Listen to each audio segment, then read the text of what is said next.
पापा मैं सपारा पढ़ने जा रही हूँ, कारी साहब की फीस दे दें। बेटा फीस? कारी साहब ने तो कहा था कि मैं बच्चों को फीस भी लिल्ला पढ़ाता हूँ।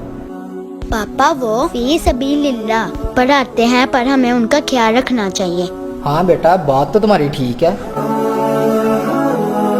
ये लो पैसे।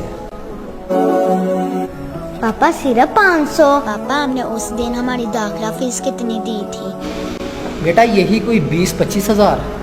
पापा हम दुनियावी तालीम के लिए हजारों खर्च करते हैं, जो हमें दीनी तालीम देकर आखिरत के अजाब से बचाते हैं। आप उन्हें 500 दे रहे हैं। बेटा आपने ये बात करके तो मेरी आंखें खोल दी हैं। चलो आओ कारी साहब के पास चलते हैं।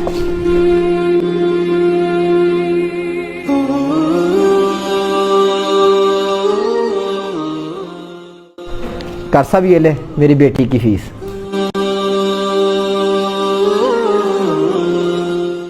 नहीं नहीं भाईजान, ये तो बहुत ज्यादा पैसे हैं। नहीं कारी साहब आप ये रख लें, जो हमें आप कुरान पाक की तालीम दे रहे हैं उस हिसाब से ये बहुत कम है।